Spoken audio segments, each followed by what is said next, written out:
This is 1480 KRAE Cheyenne. Also being heard on translator K266CC Cheyenne at 101.1 FM. What you are about to hear is a sports talk radio show unlike any other that has ever before been broadcast in the capital city of Cheyenne, Wyoming, USA. This is Cheyenne, Wyoming's Sports Talk Authority. The Wyoming Cowboys, the Denver Broncos, the Colorado Rockies, and the Denver Nuggets. The show is local, it's regional, and yes, the show is national as well. Wyoming Sports Talk Today is on the air.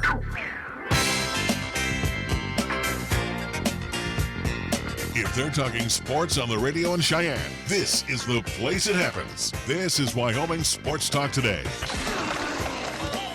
And a good Monday afternoon. Welcome to Wyoming Sports Talk Today. It's being brought to you by Taco John's of Cheyenne. Again, the Sierra Chicken Sandwich still on display and still waiting for you to sample and take home. Again, it is a fan favorite that's back for a limited time.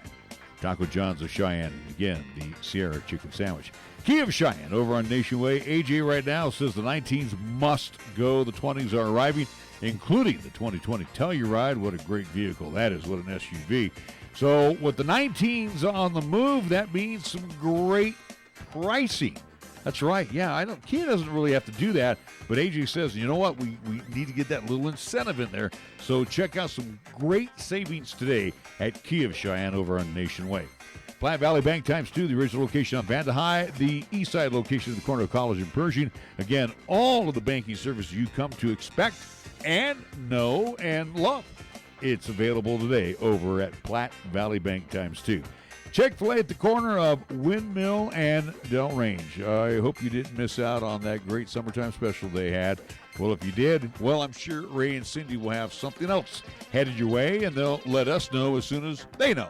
Chick-fil-A, right across from Powers Field and across from Menards, corner of Windmill and Delrange, serving up 3 squares, breakfast, lunch, and dinner, 6 days a week, Monday through Saturday. Medicap Pharmacy, for all your pharmaceutical needs, check it out today over on Bluegrass Circle next door to Texas Roadhouse. They're open Monday through Saturday, convenient drive-through outside, shop inside, and again, with your doctor's prescription, let Gene and his staff fill those said prescriptions today at Medicap Pharmacy. Lennox Auto Body over on Dunn Avenue and the Auto Glass and Detail Center over on Pershing Boulevard, both part of Lennox Enterprises, serving our community for a quarter century. First Tier Bank at 1508 Stillwater Avenue, again offering some fantastic CD rates. Check out what they offer today to you over at First Tier Bank, open Monday through Friday, 1508 Stillwater Avenue. Across the street at 1507 Stillwater Avenue, Suite D in the Greenway Commons. It's Paisan cuisine at its best, and it's served up by Joe Mondello and his great staff, including some of the family. Again, family recipes, not corporate recipes. Again, pie that is so delicious. We're talking pizza pie. Stromboli, calzones, delicious sandwiches, always on fresh baked bread. Everything fresh and always delicious at Mondello's Pizzeria, 1507 Stillwater Avenue, Suite D in the Greenway Commons. It's scoreboard time. It's being brought to you by Pepsi of Cheyenne. We'll go first over to Nick. On the local side of things with LCCC, men's and women's soccer, and also, too, we will get into volleyball. But on the men's soccer side of things this past weekend here in town, men's soccer saw Snow College on Friday, the number 9 ranked Snow College, at least Badger team. Got that victory, got the upset win 2-1 on Friday. Sunday, they took on Cloud County Community College and got that win 3-1. So men's soccer on the season, they are 2-0 overall. For women's soccer, they took on Snow College late Friday night due to a severe thunderstorm that at least delayed things. They had to move the game over to Cheyenne East, taking on a ranked. It was a battle of top 25 powerhouses between Snow and LCCC. That ended in a 0-0 tie. That went final second overtime for LCCC. Sunday's contest against Cloud County here in town, they got that victory 4-2. So for women's soccer for LCCC, they are 1-0-1 overall. And for LCCC women's volleyball, they were out in Iowa. They were taking at least being a part of that Reviver Classic. 3 games, at least this weekend, Friday and Saturday. 2 games on Friday. Unfortunately, it was 2 losses. One against Indian Hills Community College, the other against Jefferson College for LCCC. Saturday against Iowa Western Community College, again, part of that Classic tournament. That was a 3-1 set loss as well. So LCCC on the early part of the season, they are 0-3 overall. Major League Baseball on an off day as they make up a game that was wiped out due to weather earlier this year. The Braves and the Rocks at Coors Field. It's a one-game homestand for the Rockies as they are knotted up with the Bravos after 5, no score from Coors Field. Elsewhere, games getting underway before, well, actually, when we get out of here, it will be the Cardinals and the Brewers at Miller Park, Pirates and the Phils at Citizens Bank Ballpark, Reds Marlins at Marlins Park. The A's and the Royals will hook up in the 6 o'clock hour around 6:15 at Kauffman Stadium. Late night in San Francisco, the Diamondbacks and the Giants at Oracle Park. Yankees and the Mariners in the 8 o'clock hour. That'll be at T-Mobile Park. And at 8:10 along the coast, it will be the Padres at Petco. They will entertain the Los Angeles Dodgers. Our scoreboard brought to you by Pepsi of Cheyenne. I'm Nate. And I'm Kate. And we're not just literal taste buds. We're best buds. And there's nothing that we love more.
Apply. August is the time for everyone to keep enjoying their recreational vehicles, and this includes motorcycles. While you're enjoying the summer months, please remember that alcohol was involved in many motorcycle crashes in recent years. 68% of those crashes occurred June through August. Never drink and drive, especially when operating a motorcycle. The life you take or save may be your own. Be responsible. Drunk driving, over the limit, under arrest. Motorists, remember, motorcycles are all around. Paid for by Federal Highway Safety Funds.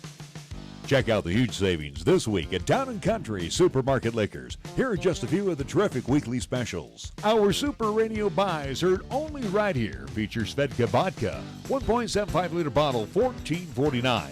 Pabst Blue Ribbon, 24-pack, 12-ounce cans, $16.49. And Pepsi products, 24-pack, 12-ounce cans, $3.99. Town & Country Supermarket Liquors on the South Greeley Highway, Cheyenne's low-price leader. You can actually get something good for your health at a drive-through window. When you order your next prescription from Medicap Pharmacy, call ahead and use our drive-through window. Or you can call for free delivery. You can even log on to Medicap.com and order a prescription refill. Your Medicap pharmacist will call you to make arrangements for pickup or delivery. Medicap Pharmacy will always make time for you. Medicap Pharmacy, 1947 Bluegrass Circle, next to Texas Roadhouse in Cheyenne. Or call 635-3712. To celebrate Taco John's 50th anniversary, our famous Sierra Chicken Sandwich is back. With grilled chicken and original Sierra sauce wrapped in a warm flatbread, the Sierra Chicken Sandwich is better than ever. Plus, we're giving you a chance to win $50,000, free food, and other great prizes with any medium or large drink purchase. 1 in 3 cups is a winner. Enter the code on the cup to see if you've won $50,000, free food, or other great prizes. The more you play, the more you win. Ole the day at Taco John's. Here's the latest weather forecast on 1480 KRAE. Well, the Y's for today's sunshine. Expected daytime high of 78. For tonight, partly cloudy with isolated showers and thunder boomers. Our low dropping out of 48 degrees.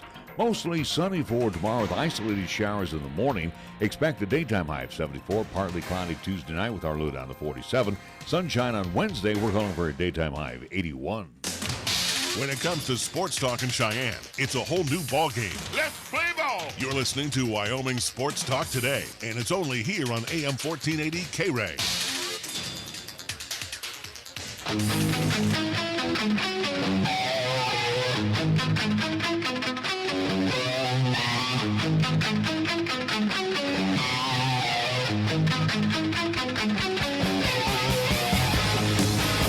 And a good Monday afternoon. Welcome to Wyoming Sports Talk today. Larry Proetti, Nick Proetti, and our very special guest right out of the box. We bring in Kevin Lytle, CSU insider for the Coloradoan. Kevin, thank you so much for joining us once again on Wyoming Sports Talk today as we get a chance to talk about the CSU 2019 Rams. And let's get an idea real quick from you looking at summer camp thus far for CSU.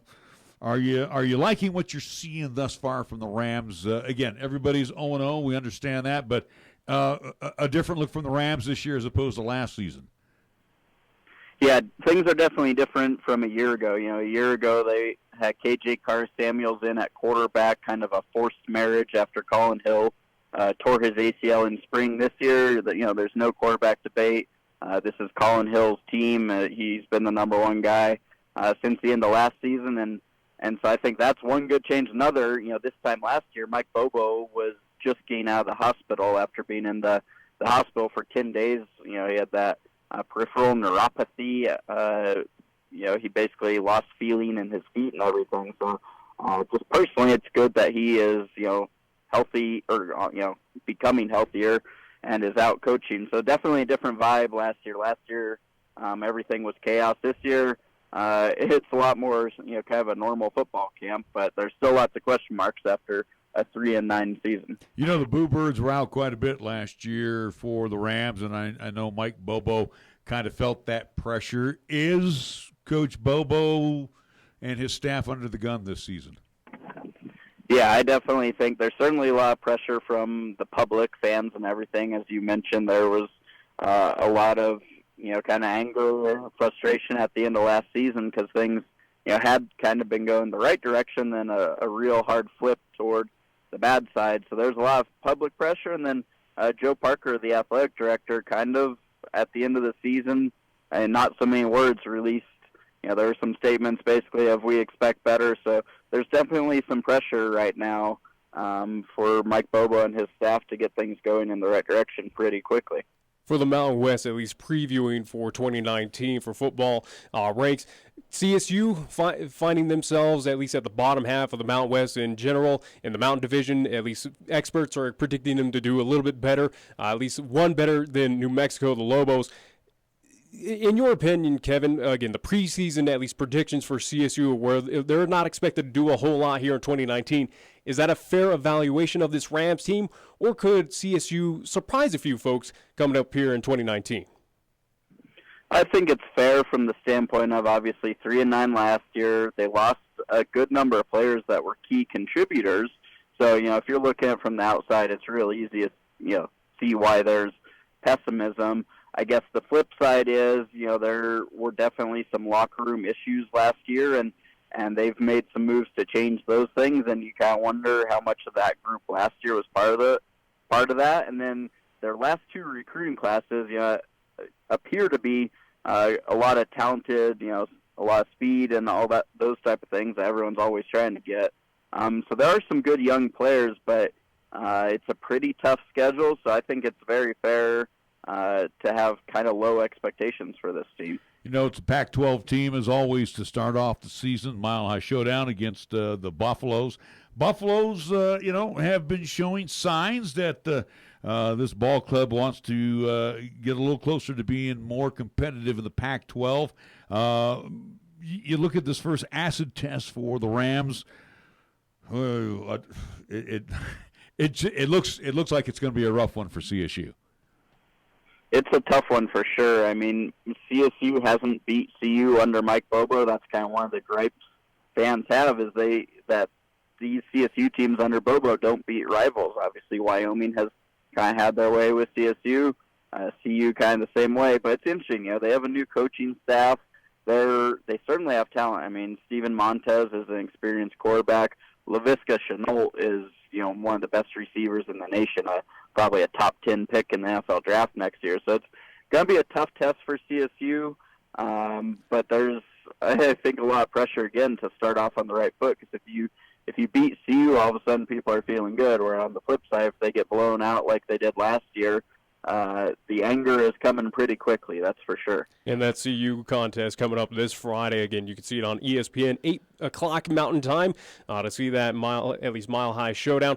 Looking at the schedule for the CSU Rams and talking about, as we allude to, at least Coach Bobo being on the hot seat, obviously, if CSU is to find a way to get 6 wins, be bowl eligible, hey, that could alleviate some of that pressure on Coach Bobo. But looking at the 2019 campaign for the CSU Rams, at least for the first home contest against Western Illinois, on the road at Arkansas, home for Toledo, at Utah State, home for San Diego State. That'll be homecoming for CSU.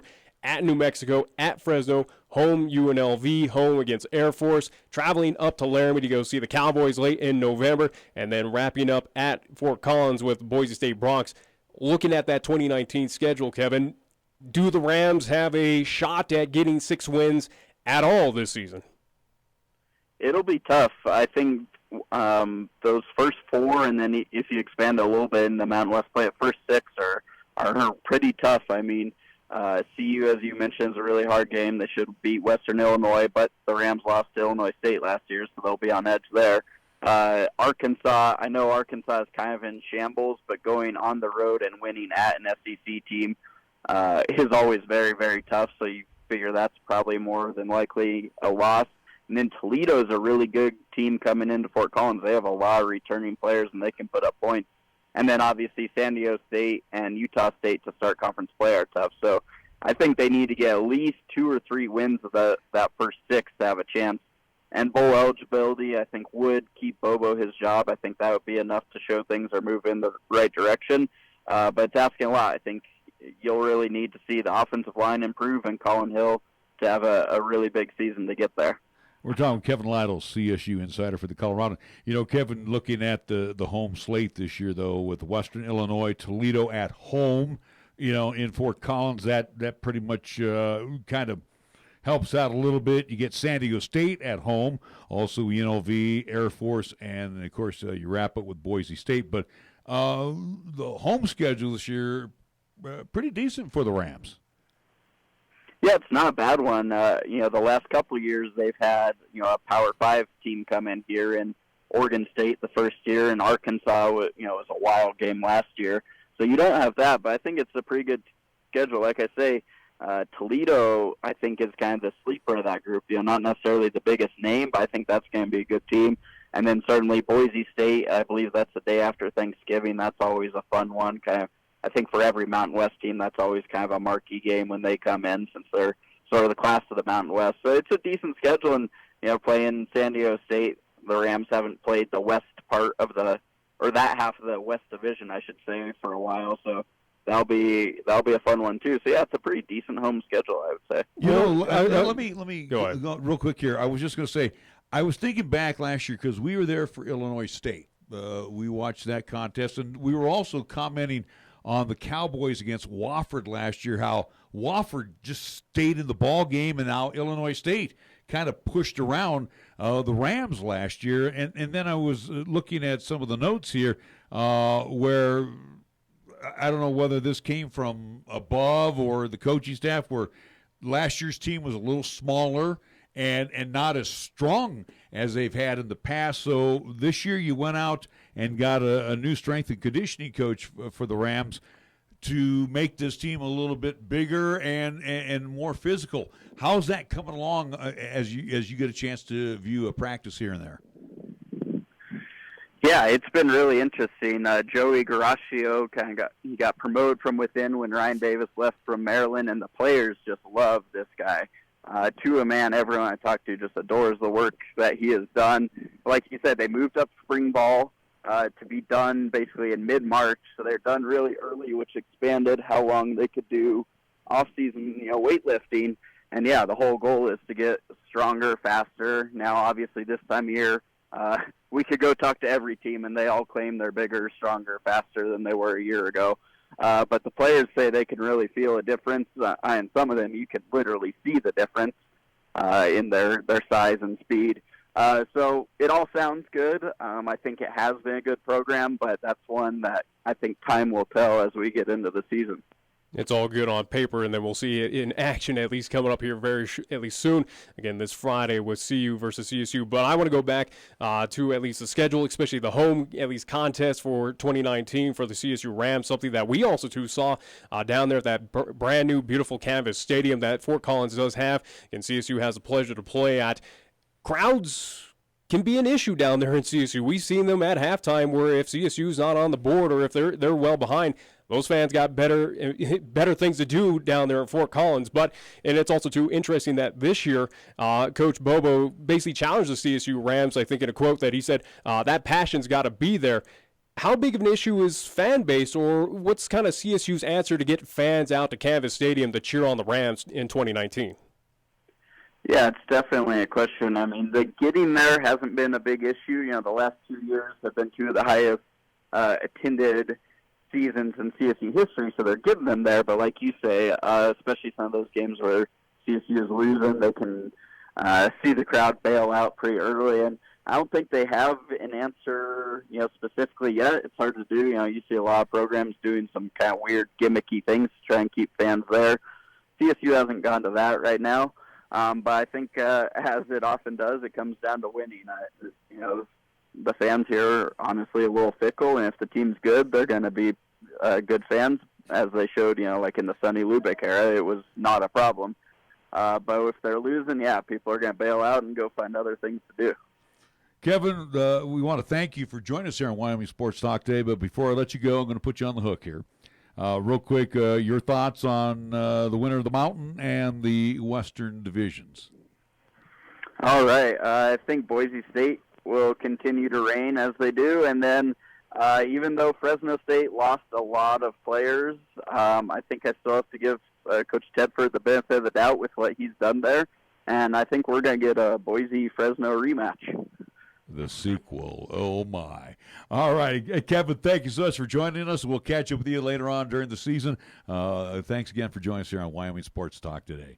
We're going to be back after we take a timeout right here on 1480 KRAE. The team at Chick-fil-A, Windmill and Delrange, directly across from Powers Field and Menards, are proud sponsors of the student-athletes for the 2019-2020 school year for high school and LCCC. Not only do they support the athletes,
is lumber one today.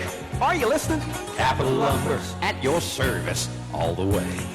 Capital Lumber Company, serving our area for over 53 years at 1222 Dunn Avenue in Cheyenne.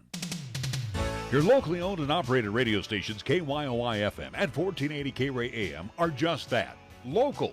Serving Cheyenne and Laramie County, where your advertising dollar stays local too. It doesn't end up in Colorado, Oklahoma, New Hampshire, or even New York. We conduct business here, we shop here, and we live here. And we support our entire community 24/7, 365. Just because it has a window dressing doesn't mean it isn't a facade. A reminder from KYOI and 1480 KRAE. Tired of lazy and predictable sports talk radio? We know you are. This is Cheyenne's new sports radio home. It's Wyoming Sports Talk Today, and it's right here on AM 1480 KRAE.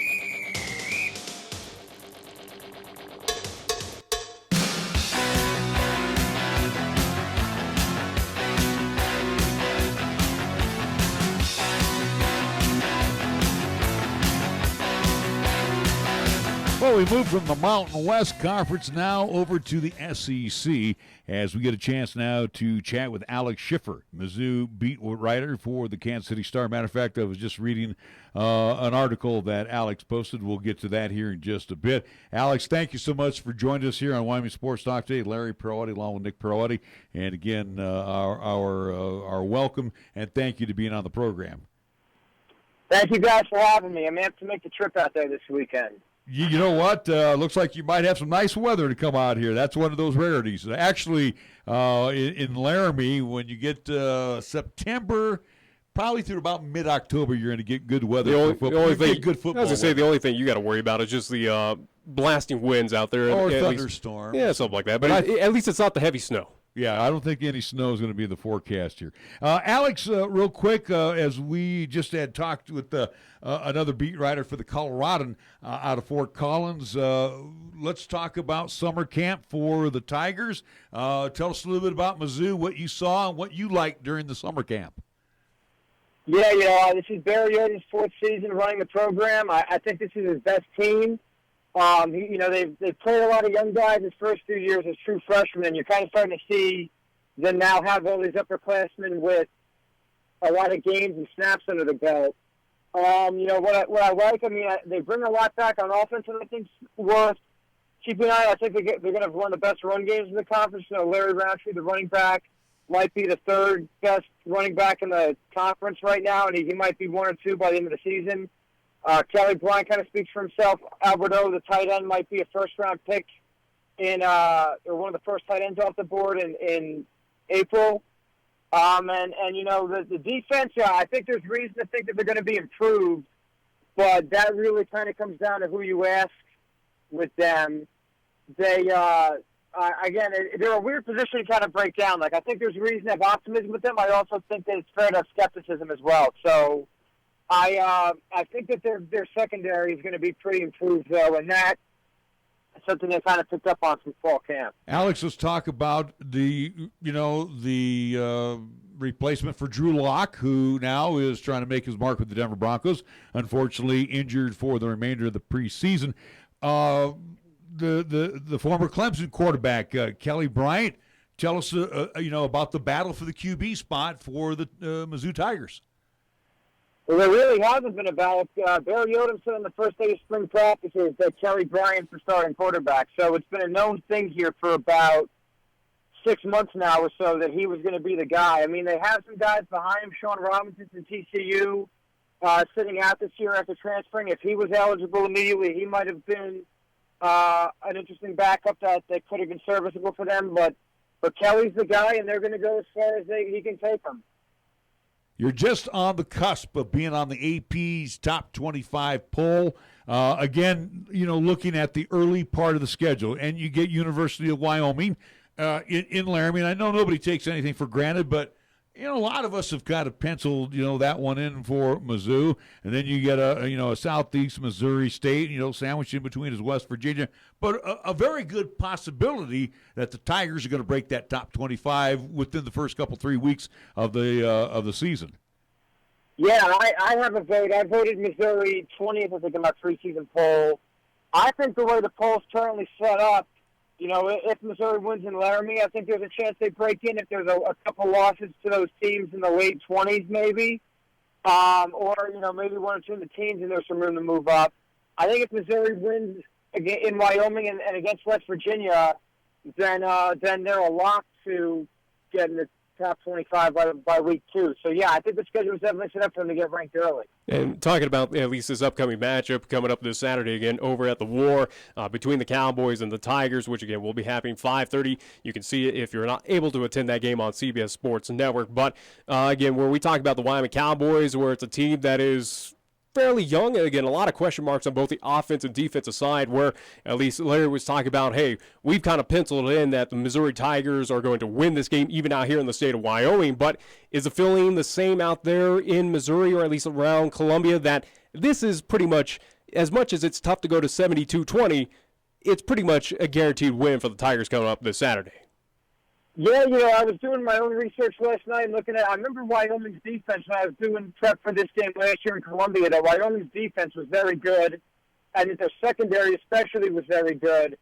And I saw that they lost a lot of those guys to graduation, which obviously is, it looks like a more of a rebuilding year for Craig Bull. So, no, I'd be stunned if Missouri doesn't pull away in this game.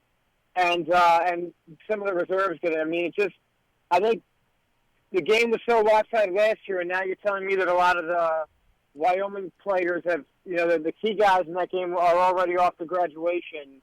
I think the elevation shouldn't be that much of an issue, or the road atmosphere, given the score last year and how much turnover there's been for Wyoming in that since then. Well, and the odds are certainly in the favor of the Mizzou Tigers, where for the Wyoming Cowboys in recent years, or at least for the past couple decades, again, Cowboys have struggled to defeat Power 5, at least teams that come to Laramie, Wyoming at the War. Looking at the spread so far between this contest, it sits where Mizzou's favored right now by 18 points. For you, Alex, kind of give me your Goldilocks kind of prediction on this one. At 18 points, Mizzou as a favorite. Is that a little too high, a little too low, or is that right there? At least you think that's a perfect line for this game?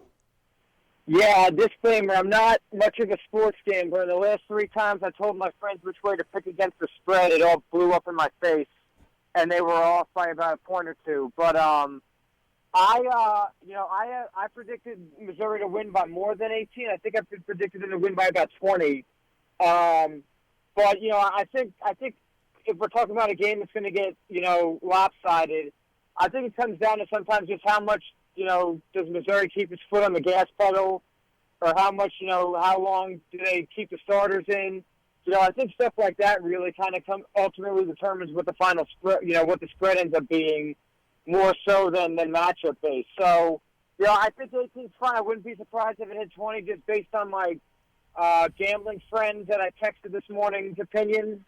But I think it's fair just based on, again, the amount of turnover and the expectations for Missouri nationally. And let's talk about those expectations for Mizzou this season. Again, for the Tigers, as they're outside looking into the top 25, breaking down the schedule outside of the Wyoming contest this weekend. Again, home against West Virginia in that battle. You'll be home for Southeast Missouri State, South Carolina at home against Troy. So a lot of home. Include also, too, how about Ole Miss heading out to Columbia, on the road at Vanderbilt, at Kentucky, at Georgia, home for Florida, home for Tennessee, and then neutral, or at least on the road against Arkansas to round out this season for the Missouri Tigers. But talk about this Mizzou team for 2019. What are the expectations for this, at least, squad? Are they anticipated to at least kind of flirt with SEC championship, make it to a bowl game? I mean, what are the expectations in Missouri for this Tigers team? Well, they currently have a bowl ban on them from an academic scandal from years ago. And they've appealed. They met before the NCAA Committee of Appeals in July, and they could learn their fate any day, really, on whether or not it gets overturned. Mississippi State received a punishment for a bowl ban for a similar academic scandal on Friday, and they didn't get a bowl ban, which has a lot of people here thinking that it'll end up getting overturned. But just in terms of the schedule, I think that. Now, I picked them, I think, to go 10-2. The only 2 teams I really think that they should lose to is Florida and Georgia. Georgia, the game being in Athens. Florida, Missouri beat them last year. They bring a lot back, but again, Missouri beat them last year, and after they didn't really encourage me for that game after the way they looked against Miami. But expectations are very high here. I think that many people think they can flirt with 10 wins, and if the ban gets lifted, maybe get to a New Year's Day bowl game. I think whether or not they're playing for the SEC championship is going to come down to that game in Georgia. But no, many people here think that this should be a year that, bowl ban or not, Barry Odom flirts with 10 wins and finishes the season ranked pretty high. We're talking with Alex Schiffer, Mizzou beat writer for the Kansas City Star. I like how you're breaking that down with Florida and Georgia in your Eastern Conference. The two teams that you look at, and they're going to be tough customers. But looking at the East and as well as the West, you have to be impressed. And sometimes we don't really take that into consideration here, especially in the Mountain West Conference. But you got 6 teams right now in the SEC. And Missouri on the outside looking in right now, 6 teams that are in the top 25. That is one doggone impressive conference. Yeah, and some would even argue that it's down. I don't even think the rankings tell the whole story in some ways. Texas A&M might be in a position to fall from the ranking at some point because they play a ridiculous schedule. LSU, Alabama, Clemson. They have a ridiculous schedule that their record might not just, I think they'll stay ranked, but there's a chance they could fall out just because of that. But no, they, the SEC West, every weekend you're playing against a team that's a dark horse for the college football playoff. So it's certainly a big year for the conference. With Missouri, and as you mentioned, Coach Odom in his 4th season, and it looks like, the building blocks have been put into place under his tenure there with the Tigers. I know you said that maybe he's not going to be able to get Georgia and Florida maybe this season, but he's got to be knocking on the door to knock off the big horses there. He's come close a number of times. They beat Florida last year, but with Georgia especially, in Barry's first year, they were very, very close to pulling off an upset against them. But they essentially had the game-winning touchdown, and the receiver dropped it. So that was one game. Last year, they spotted Georgia like 18 points off of turnovers. They had a terrible first half against them. And in 2017, they were very competitive with Georgia in the first half. The game went into halftime. Either tied or like a 3-point difference, and then Georgia pulled away in the second half. So they've been right there with them the last few years. They just haven't closed on them. Alex, we want to thank you very much. One closing thought for me as we look forward to Mizzou coming to the War this weekend. I want to go back to the quarterback, Bryant. Tell us a little bit what we can expect from him. Again, he's got all the tools. Yeah, I think that Missouri's going to heavily rely on his legs. We have more of a run-heavy offense. This is Missouri's first true dual-threat quarterback probably since Brad Smith in the early 2000s. So 13, 14 years or so since they've had a guy like this. But, if you look at his highlights from Clemson, I think he's a very underrated passer. I think he makes some amazing throws if you go back and watch his old tape from Clemson. So I'm very curious to see how much Missouri tailors his offense toward his skill set, and how much they also have him air it out, because he's as good as he is. I think he's a little bit of a fringe NFL prospect, and he wants to show off his arm because his legs aren't really the question scouts have with him. All right, Alex, we thank you so much. And you said you're coming out this weekend? Yes, I was going to ask you guys, I'm staying in Cheyenne, actually, for the game. Where do I eat? I prefer something local that's not a chain. Something that's local. Something that's local, not a chain. What do you want? Paisan? I was going to say Mondello's. Mondello's if you want Paisan. Mondello's. Okay, well, I don't know. Like, I know there's a couple good Wyoming steakhouses. I've eaten that over the years. Well, yeah, there's some good steakhouses as well too. You can look. If you want the authentic up online. As I say, if you want to go authentic, you go down south to Cheyenne a few miles, at least by the border. You go to the Terry Bison Ranch, get some buffalo. That's the one you want to go to, Terry Bison Ranch, if you want the steak and buffalo. Terry Bison Ranch. You got it. All right. My buddy Dan will take good care of you. Okay, I appreciate it. All righty. Hey, we'll catch up with you Saturday in Laramie. All right. Yeah, no, look for me in the press box. I look forward to it. All right, sounds good. Alex Schiffer, Mizzou beat writer for the Kansas City Star, joining us here on Wyoming Sports Talk today. Interesting conversation. We're going to take a time out. We'll be right back. Cheyenne's oldest coin dealer and supplier, The Coin Shop, is proud to serve the community since 1982. Trade or sell your gold, silver, and other precious metals. Visit with David and the knowledgeable staff for a fair and honest assessment of your valuables. Located at 510 West Lincoln Way. Call them today at 778-7196 to schedule your personal consultation. When you say Mondello Pizzeria, think authentic Italian. When you say Mondello Pizzeria, think made fresh from scratch. When you say Mondello Pizzeria, think great pizza, delicious Philly cheesesteak, superb hot and cold Italian sandwiches, meatballs, sausage, and special subs, calzones, crisp salads, and great service. When you say Mondello's Pizzeria, think unmatched Italian taste. Mondello's Pizzeria, 1507 Stillwater Avenue, your only true Italian stop for lunch or dinner. Introducing Digital Wallet, a new way to pay with Platte Valley Bank. Add your Platte Valley Bank debit card to Google Pay, Samsung Pay, or Apple Pay, and have the ability to make purchases with just your phone. It's secure, simple, and accepted by millions of merchants worldwide. Try it today or check out pvbank.com for more information.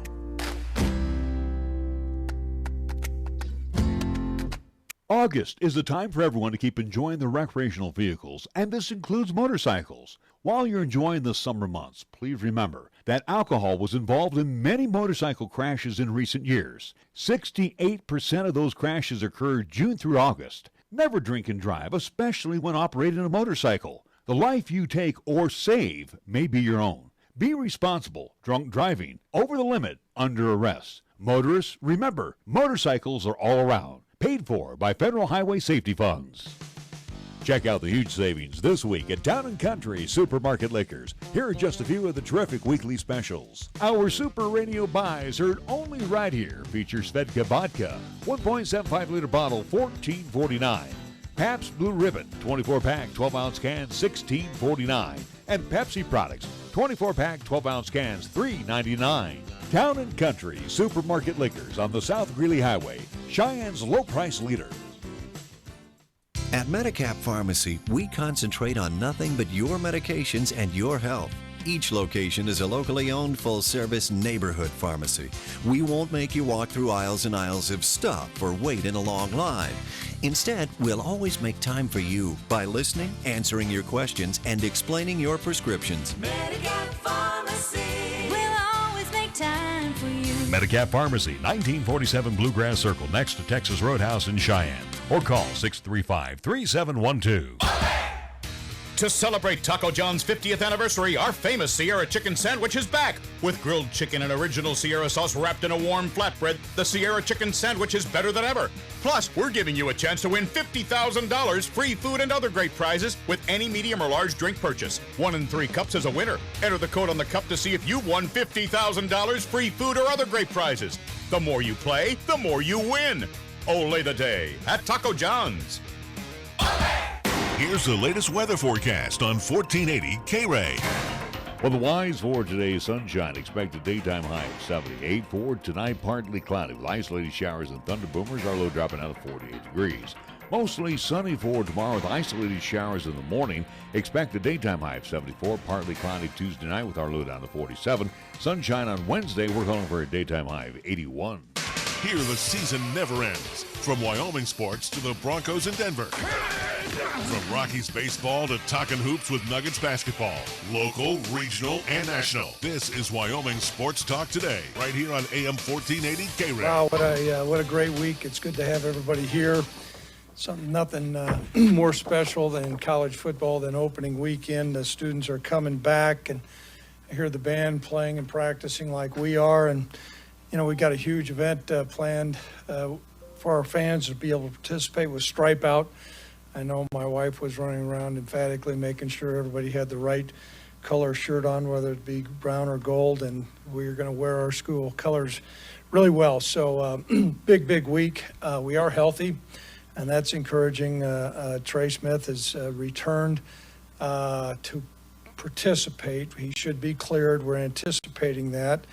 So we'll be 100% with the exception of Ravante Holt. Of course, you guys known about him for quite some time. As you get ready for your first game, you always worry about bumps and bruises, but I think we're on a great trajectory there. Our defensive front is very healthy, and so is our offensive front. There will be one change in the starting lineup.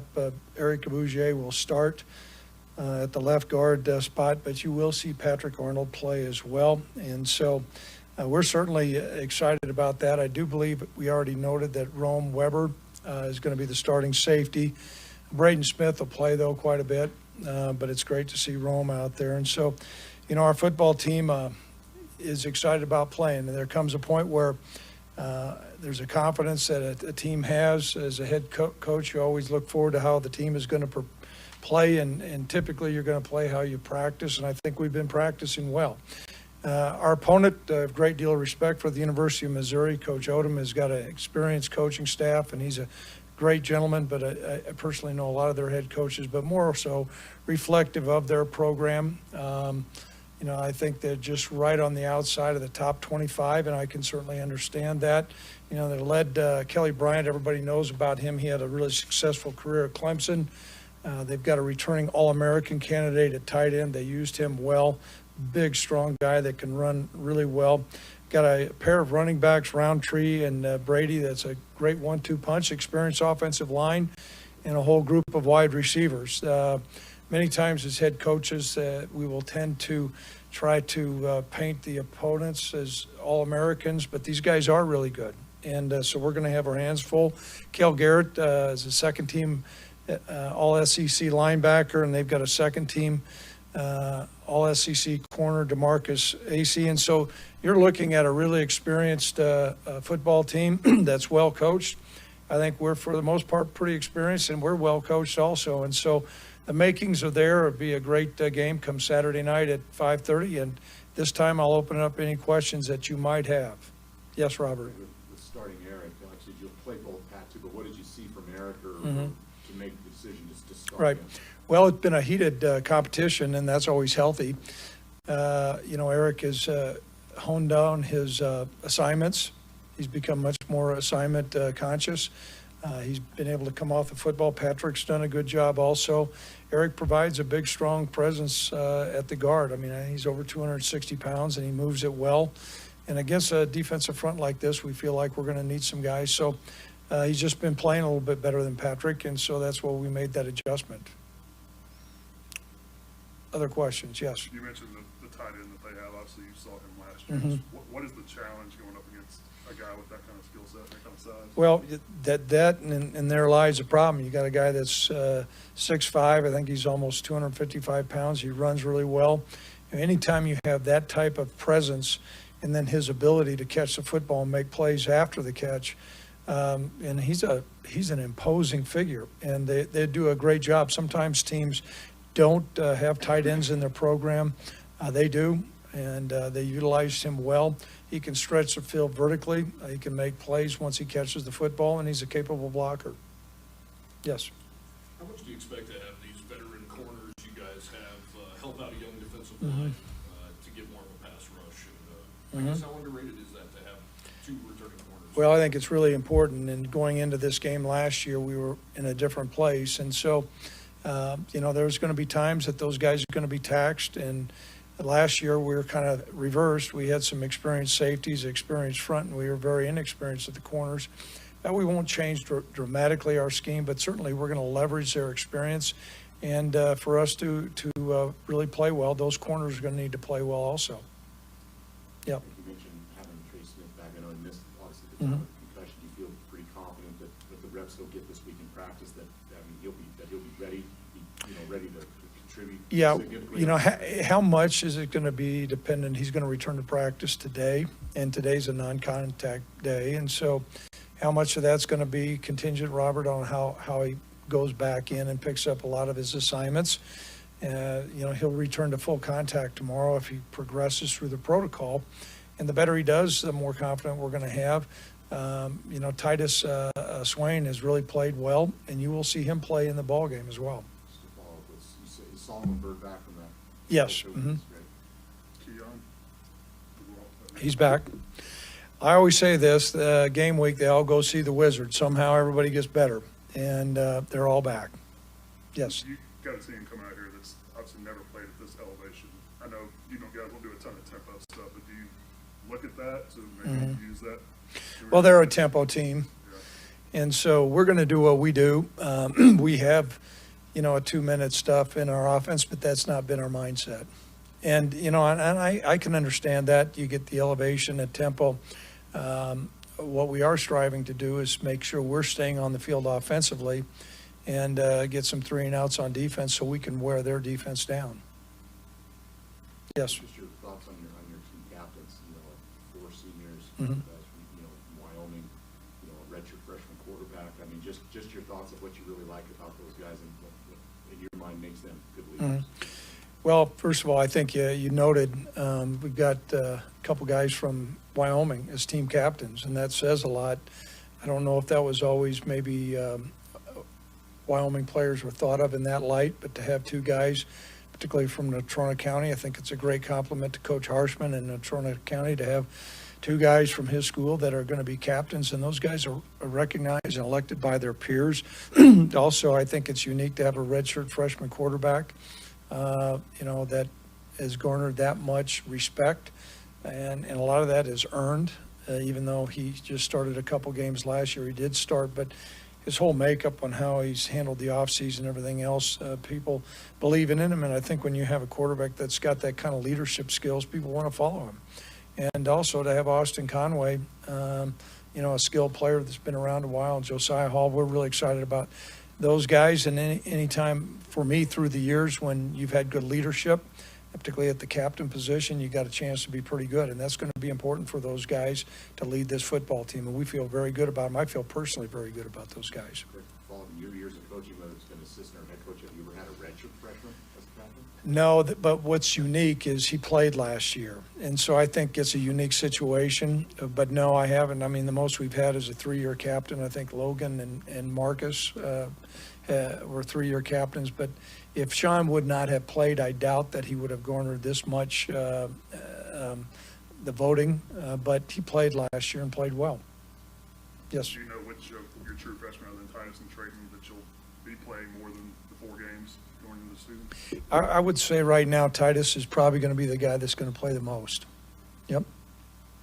You kind of mentioned with Bryant at quarterback now. I mean, if you go back and look at Clemson, but is it kind of hard to really kind of expect what you might see from them just because it's not Clemson, it's Missouri? No. Has that been a challenge? Well, it certainly is, but they're not going to change drastically outside of their framework. At least we're not anticipating that. And they were very productive last year offensively. I'm sure one of the reasons why Kelly Bryant chose to go to the University of Missouri was they highlight their quarterback in a fashion that Drew Lock was a first-round pick by the Broncos. And so it's an explosive offense. He's an explosive player.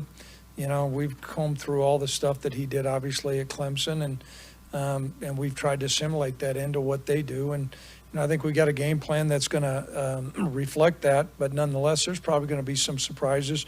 Anytime you go into the first game, there's always some surprises as well, though. I think there was another question, yes. When they lose a guy like Drew Lock, I know there's a consensus that Kelly Bryant's not as good as a passer. I guess what you guys are seeing on film, what do you think of his? Well, I disagree with that. If you look at his numbers, I think he threw the ball either 63 or 65% at Clemson. He's got a strong arm, and they've got a very capable passing tree. And so we're going to need to prepare ourselves to get ready for a great quarterback. Yes. How do you feel about up the middle of your defense? You always talk about, and you have since you got here, about being strong up the middle, but with maybe some less experience in free safety. How do you and some of the guys that haven't quite played as much on the interior line? Well, that's a really perceptive question. Where we're going to hang our hat is, first of all, you got Cash and Logan, and a couple of the guys have played in the defensive front, and Elijah Halliburton has played. However, we're not as experienced there, and going against a really capable SEC offense in the first game is going to pose a challenge. We do feel like the guys have practiced well. We put them under duress, and we're doing everything we can to make sure we're ready to go, and we have a great deal of confidence in our defense up the middle. It might be way too early for this, but you would know if anybody would know. Do you see a little bit of Sean Chambers and Kelly Bryant at all? And I think they're different type of players. I can tell you this, so I think that there's a real promise with Sean. He's got to learn, and he has. But, physical ability, I guess, always is an indicator of maybe how high a guy can go. But their ceiling is really going to be determined by their character. And Sean has got great character, and he's got great leadership skills. And we're honing him to make him a better quarterback. And so I think they're different, and we ask them to do different things.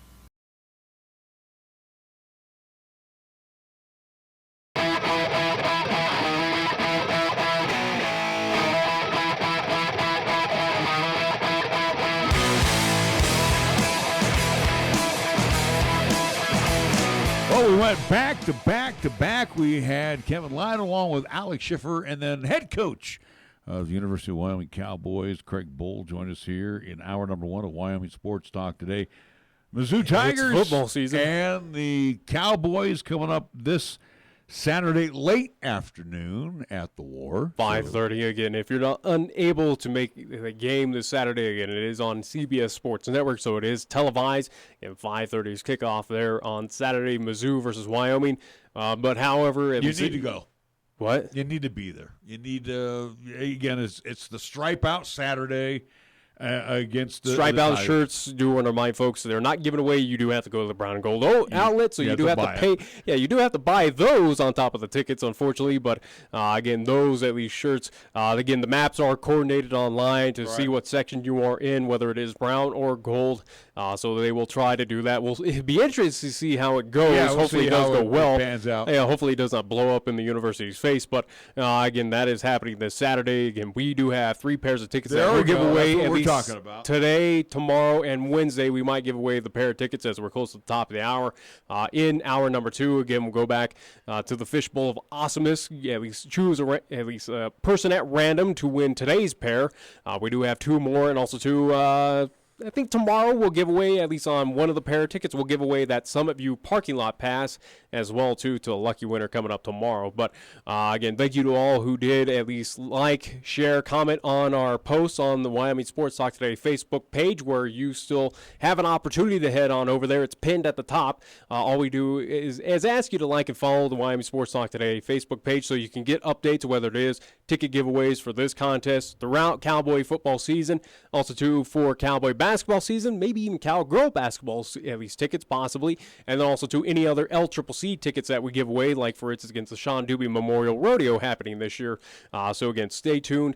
Again, that's how you go about it, is following us, liking that page on the Facebook side, which is facebook.com/WyoSportsTalk. Oh, that's a lot of people you reached today too with your little post that you well had. over 1,000, about almost 1,600 right now. No, so a lot of folks interested in obtaining some free tickets. Again, these are free tickets. Don't try to get any cash for them. Not going to work. Yeah, they have a little handy-dandy barcode that we can see where they're going. Yeah, these are the Pro-Mans, Papa Pro-Mans, personal tickets that we're giving away here. So, and you're saying, well, why are you giving away your tickets? Because I'll be up in the media box watching the ball game. No use for us. Yeah, so we'll be getting our words eye view on top, and hopefully you will enjoy. These are on the west side, and again, be part of that stripe out.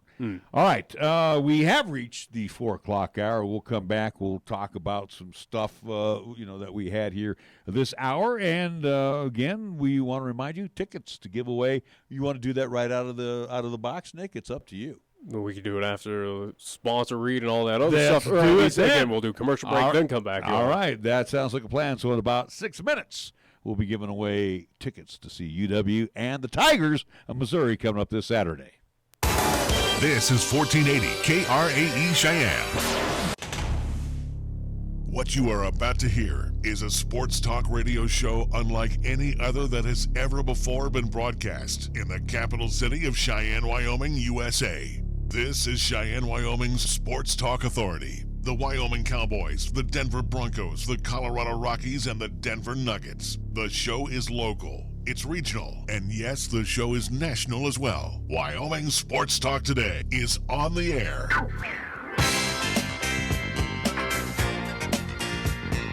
If they're talking sports on the radio in Cheyenne, this is the place it happens. This is Wyoming Sports Talk Today. On our Monday afternoon Wyoming Not even Sports. close. I'm sorry, I'm on morning time. Anyway, our Monday afternoon Wyoming Sports Talk Today program, we want to thank all of these fine sponsors for their participation. Mondello's Pizzeria at 1507 Stillwater Avenue, Suite D in the Greenway Commons, Paisan cuisine at its best. We sent him over one at least new. We're trying to get Alex to go over there, but if not, you can go see my buddy Dan over at Terry Bison Ranch. As long as you heard what he said, he wanted authentic. He wanted to eat local. Didn't want to eat chain. I liked how he said that. Mondello's Pizza. You want to talk about local? Boy, they are. Well, technically, there's one local chain that he could have gone that I don't think is in Missouri either. That you'll get to eventually on your list. Okay. Well, I'm just, throwing I mean, it was made here in Cheyenne. That's right. Well, anyway, Mondello's Pizzeria. Again, Paisan cuisine at its best. Joe and the crew invite you to come on by 7 days a week. 1507 Stillwater Avenue, Suite D in the Greenway Commons. Across the street, it's First Year Bank. They're open Monday through Friday at 1508 Stillwater Avenue. Lennox Auto Body over on Dunn Avenue, the Auto Glass and Detail Center over on Pershing Boulevard. Founded by Dick Lennox and the tradition carried on by his daughter Heather for 25 years, again, serving our vehicle needs in this part of the world. Medicap Pharmacy on Bluegrass Circle next door to Texas Roadhouse, open Monday through Saturday. Chick-fil-A at the corner of Windmill and Delrange, directly across from Powers Field and Menards, serving up 3 delicious squares Monday through Saturday. And I say 3 squares.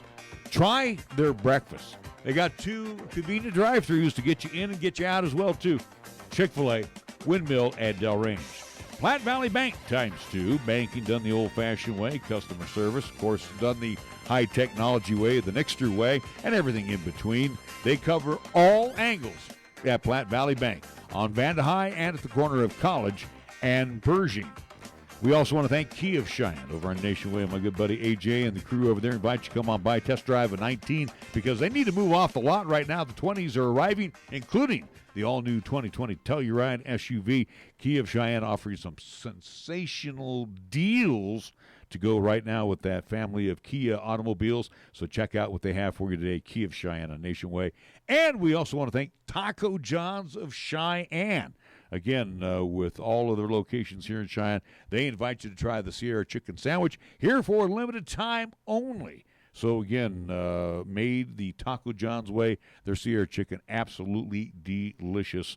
Matter of fact, grab a big old pile of potato Lays to go with that Sierra Chicken Sandwich as well. Taco John's of Cheyenne. We get things underway at scoreboard time. It's being brought to you by Pepsi of Cheyenne. We go to the Nixter. Recapping from this weekend with LCCC sports in action as regular season is officially underway. I got underway this Friday here in town over at the LCCC soccer fields. Men's action up first with LCCC taking on number 9 Snow College, where the men got the victory, got the upset win here in town by a final of 2-1. Sunday's contest against Cloud County Community College, they also, too, got that victory 3-1, so LCCC men's soccer on the season, they are 2-0 overall. For LCCC women's soccer, they had a contest on Friday against Snow College. Unfortunately, that game had to get pushed later due to at least thunderstorms and lighting as well. That game was moved over to Cheyenne East, but did get underway late Friday night. It was a tie 0-0. It was final of 2 overtimes. So, again, tie game between those two. Again, battle of top 25 programs. And then Sunday's contest for LCCC, the women's soccer program, against Cloud County Community College, where they got that victory 4-2. So for LCCC women, they are 1-1 overall. And last but not least, LCCC volleyball on the road, at least competing in the Reviver Classic. Friday, 2 games, one against Indian Hills Community College, where they lost that contest 3-0. Jefferson College taking on that squad, lost that one 3-1. And Saturday's contest against Iowa Western Community College in that Reviver Classic tournament, they lost that one 3-1. So LCCC, after this tough weekend, they are 0-3 overall. And also, too, do want to remind folks, as it is football over in Laramie coming up this Saturday, but for us here in town in Cheyenne, coming up this Friday, 7 o'clock kickoff, 6:30-ish tentative pregame show here on 1480 AM. 101.1 FM, 1480KRAE.com, and also, too, on the 1480KRAE YouTube channel, and as well, too, on Periscope, which you can find at Nick Wild Sports. We will have Campbell County, the Camels. They will take on the Cheyenne East Thunderbirds over at Okie Blanchard Sports Complex. Again, kickoff is 7:30. tentative start time for our pregame show, 6:30 here on 1480 KRAE. Major League Baseball makeup game as the Rockies and the Bravos are hooking up at Coors Field today. Oh, by the way, the Rocks have just broken through the bottom of the 8th inning to score a run. It is a 1-0 lead for the Rocks as they have 2 outs in the bottom of the 8th inning. Other activity going on as we get out of here today. It'll be the Cardinals and the Brewers at Miller Park, Pirates and the Phils in the Battle of the Keystone State at Citizens Bank Ballpark in Philly. Reds and the Marlins at Marlins Park, 6 o'clock game at 6:15 at Kauffman Stadium. Athletics and the Royals in the 7 o'clock hour, about 7:45 from Oracle Park. Giants and the Diamondbacks this evening. 8 o'clock games on the left coast. It will be, well, in the Pacific Northwest, the Mariners hosting the Yankees, and then the Padres around 8:10 will entertain the Dodgers at Petco. Our scoreboard brought to you by Pepsi of Cheyenne. All right, if you're a gamer, you know the world of gaming is full of amazing gear. Portable cannons, flying tanks, whoa, like that one, mythic artifacts. But the most advanced tool in gaming today isn't even in the game. It's right in your hand. Mountain Dew Amp Game Fuel. Mountain Dew Amp Game Fuel is purpose-built for gaming, created with pro gamers for gamers. What does that mean? It means it's formulated with ingredients that have been shown to improve accuracy, whoa, and alertness. And Mountain Dew Amp Game Fuel tastes great too. Mountain Dew Amp Game Fuel even comes in a special can with a uniquely textured grip, so it's easy to refuel between respawns. The ones you're furiously trying to avoid? Hey, there we go. So next time you log online, gear up. Get the drink designed for gaming. Mountain Dew Amp Game Fuel. Victory in a can. Got something to say? Then get it off your chest right now. Phone lines are open at 307-514-1071. Make your opinion count and call the show. Wyoming Sports Talk today.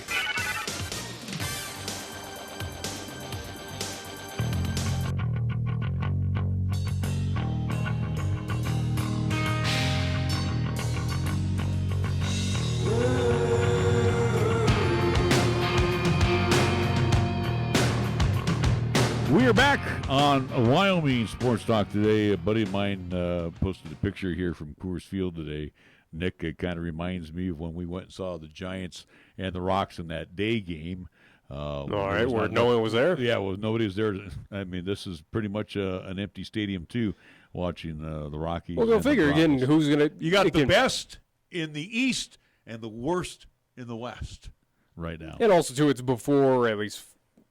business folks at least get it off at 5 o'clock, not that late night special. So, again, are you going to pay money, or are you going to step away from work to go watch this one? Again, if you're a Braves fan, yeah, Rockies, who cares? But this is the rain check This is also to a Denver fan base, even going back to what we talked with Kevin Lytle up in Fort Collins. Again, it's up and down the front range, and again, we're included as well, too, in this here in the state of Wyoming. But it is a fickle fan base out here that, again, if your team's losing, no one cares. You're shifting focus to either the Denver Broncos, which I think will quickly shift throughout that season.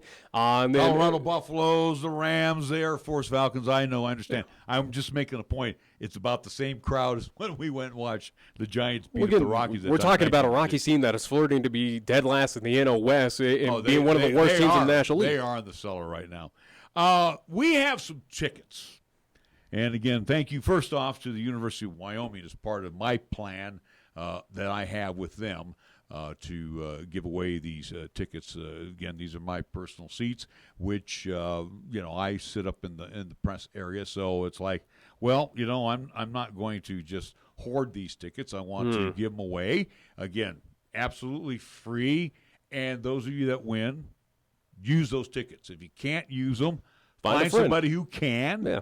Don't let these tickets burn, please. That's all I ask. I don't ask much. I ask the other part. Don't resell them. You can't do it. Yeah, we're not going to allow it. So. Yeah, that's just not going to happen. And if you are caught reselling, you'll never win another prize. Well, there'll definitely be repercussions. We'll figure out a way to, again, kind of work with those involved. But either way, though, thank you to all who did participate on the Facebook, at least post. Again, it is pinned at the top of the page for those who, if you didn't win today, you still have a shot tomorrow and Wednesday, as we only have 2 remaining pairs after this, at least giveaway for today. But again, thank you all who did enter. Again, like, commenting, and sharing. That's the 3 ways to at least get entries here into the Fishbowl of Awesomeness, where I put in your name and you have a good opportunity at getting these pair of tickets. And again, this will be for all home games for Cowboy football this year. We'll see what happens with Cowboy basketball, as that was a debacle last year with the ticket system, but we'll see if we're able to this season. But again, any tickets that we do get here in Wyoming Sports Talk today, we will give away like that on our Facebook page, which you can simply search for Wyoming Sports Talk today, or it's facebook.com/WYO Sports Talk. It's as simple as that, where we ask you to like and follow our page. It's easy, it's free. Just help us out that way. So again, as I give a nice little good audio shake to the Fishbowl of Awesomeness, again, thank you to all who entered in. And we'll make it official right now. I'm not going to do the drum roll thing because we got plenty of things to talk about today. How about Sarah Trask? Trask. Trask. Sarah Trask, you will be our winner. You have won the pair of tickets for Wyoming versus Mizzou coming up this Saturday, again at the War. This Saturday, 5:30, live in Laramie, Wyoming. So, again, I will notify you, as I've done in years past, notify you via Facebook message of how you come by, pick up your pair of tickets, and enjoy this weekend's game. So congratulations to Sarah, who is our day one winner.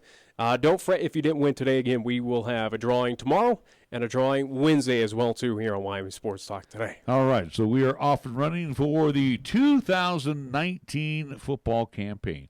As Nick mentioned before we got into hour number 2, officially, as we were going through our scoreboard, that we will have high school football Friday, as all the teams will be in action. Matter of fact, looking at it real quick here, that we will have East and Campbell County. The South High Fighting Bison will be on the road. They've got Natrona. They got the tough one, yeah. And Central on the road will have Thunder Basin, as they will also be on the road. So we'll have the lone home contest here this forthcoming and like Friday. I said, it will be audio, whether it is 1480 AM here in at least Cheyenne area. We also extend down to Fort Collins, over to Laramie, again on the AM dial, 101.1 FM, 1480KRAE.com. Again, that's the audio ways to tune into the contest. And again, also too, streaming live on Periscope at Nick Weil Sports on the Twitter side of things, and also too on the 1480KRAE YouTube channel, where you just search for 1480 KRAE, and that's how you find it, just like that, where we ask you on the YouTube side of things as well to please subscribe over there. If you haven't already, again, it's a free service. Free opportunity. You don't have to even pay for the video opportunity. Again, full high definition. I've been working on some new aspects, new little fun, exciting things for the live stream this year to enhance the presentation for high school football, basketball, and even LCCC basketball in 2019-2020. So looking forward to that. But yes, it is week 0 of high school football here in the state of Wyoming, at least in Class 4A, where, again, we will have Cheyenne East. And appropriate, as we got emails from at least across the state where voting is happening. I'm a participant in that voting across the state of ranking for teams. Gave my thoughts on that, and I still go with Thunder Basin as your number 1 team in Class 4A, at least in the preseason as so far. And we'll see what happens, how they come out of the gates, especially against a older, a little bit wiser, second year under head coach Mike Apodaca, a Central High team that has, in my opinion, good expectations, not high, but a team that should make it back to the playoffs and be a little thorn in the sides of some teams in Class 4A this year. The only question mark I have with the Central Indians prior to the first game is the interior lines. You know, they graduated a lot of seniors last year, so it's going to be a relatively young or inexperienced offensive defensive lines for the War Tribe this year. And again, you're going up against a very veteran Thunder Basin team. Well, again, the key thing is Mason Hamilton, who could be your player of the year. His backup could start anywhere. Yeah. So this is kind of a numbing thought. It's a big test for those Central. Quarterbacks are good up there. Yeah, it's a big test for Cheyenne Central coming up again on the road against Thunder Basin. So we'll see how they fare against the Bolts up there in Gillette, Wyoming. Same with Cheyenne South, where, again, question marks on that team. But just like Central, a year older, year wiser. Hopefully numbers are there for the South High Fighting Bison this season. Again, chatting with Dan Gallus as we did a couple of weeks ago. But for Cheyenne South, that one's going to be it's going to be quite the hill to climb for them to get that road victory against Natrona County. Again, the Mustangs were defending Wyoming state champions last year in football, so a big hill to climb, a big opening challenge for the South High Bison, at least Bison, a game not a lot of folks anticipate South to come away with a victory in that one, unfortunately. Well, even when we talked with Coach Gallus, again, you look at their schedule. They come out of the blocks, both games on the road in the Natrona Thunder Basin. I mean, back to back. You want to talk about schedule makers not being too kind to them. And again, too, basically Coach Gallus has to see right away what he has. He doesn't have that opportunity to work a work in progress type of situation. Yeah. He's got to come out right away and be on his, that team's got to be on its top game right out of the box. Without hopefully a doubt. it will. I mean, all we can do is keep our fingers crossed that the Fighting Bison will be just that this season. All right, looking back, last hour, if you missed out, we had Kevin Lytle on the phone talking to us about the CSU Rams, and again, Rams being part of the Mountain West Conference, and 40 miles south of here. I thought he made a very good point because we asked him, and he did not mince words. Basically said Coach Bobo, in his opinion, definitely on the hot seat. And I think that's an opinion across the entire Mountain West, whoever you talk with. And I think Coach Bobo is definitely on that hot seat. You might even say Coach. But he's only had one bad season. Think about it. I mean, he's not delivered the big Mountain West championships. Compared to Wyoming, compared to CSU, where we're kind of flirting, where, again, in my opinion, the Flames getting a little warm, or at least seats getting a little warm for Coach Craig Bull over there in Laramie. Is it? I think this season it might. I think heading into it, there's a small flame. It's a flicker, but I hear a different story. I hear, he might get another if pass. the season goes how as we think it will in 2019 for the Cowboys, that flame might get a little bit stronger, a little bit hotter for Craig Bull in 2020. We'll see what happens. But I think, again, you got to look at two programs here in a 40-mile span. One, again, across the border, over in Laramie, down in Fort Collins. Wyoming doesn't have, at least the best terminology, or at least the best way to describe this, where you go down to CSU with that brand new stadium, the rebranding of the CSU Rams, trying to elevate, again, the most expensive, at least naming right deal outside of the Power 5 conferences is right down there in Fort Collins with Canvas Stadium. You're talking about a team, a university that is trying for years, that is trying to make its way into that Power 5 like its cohorts down in Boulder. Right. That they have their eyes set to get out of the Mountain West, that they're trying to be a part of Power 5 to establish that Fort Collins is a place to come play, at least play sports. And you and me both agree. Where Wyoming, there's no way they're going to be into the Power 5. Not anytime soon, but I'm just saying that's where expectations are down in Fort Collins, where they're anticipating that this university should be, at least on the athletic side, in bigger and better things, a part of these Power 5 conferences, whether it's Pac-12, Big 12, Big 10, whatever it may be. That's where their eyes are kind of set right now. Over in Laramie for the University of Wyoming, sights aren't really right there. I give kudos to the Cowboy fans and also to that university that their eyes are set up. Hey, we're happy of being a part of this mid-major. We know that we are safe in this mid-major, that we got quite a ways if we want to entertain a Power 5 conference to bring us on in. You look at Coach Bobo, especially last season. Last season was probably just, and I don't want to use the word an anomaly year, but it was like everything went bad for the Rams. You had so many injuries last year. Even to Coach Bobo. Yeah. I mean, it went bad from the beginning of the year. And granted, when we talked to him before, at least Cowboys making their trip down to Fort Collins, and that was last year, October. And we saw him hobble up and down the sidelines, the 2-3 games that we ended up But even going for that Wyoming game later in the season where we had a chance to talk with him here on the show, he said that he still had elements, but he was feeling a lot better than he did. But it is something that at least he expressed to us of it's probably not going to go away anytime soon for him. So is it something that's taken his focus away from the game of football? No, not at all.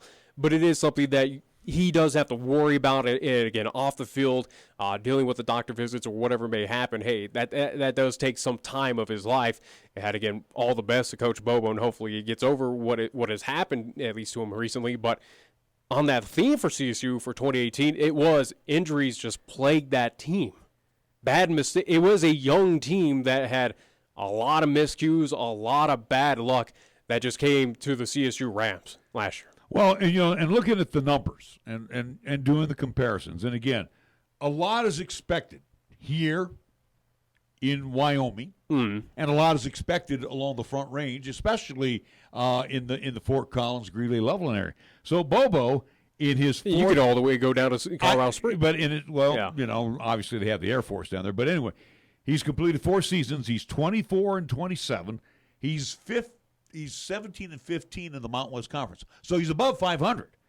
Again, he's got a better Mountain West record, or at least he's above 500 compared to Craig Bull. Yeah, Craig Bull is 28-35 heading into his 6th season, 19-21 in Mountain West Conference action. But it's interesting, Bobo, and again, this was in Kevin Lytle's opinion. I'd have to check on more folks down there, but we heard the grumblings that he is on the hot seat this year. Yeah, without a doubt. And I think also too. I'm not hearing the grumblings as much about Craig Bull.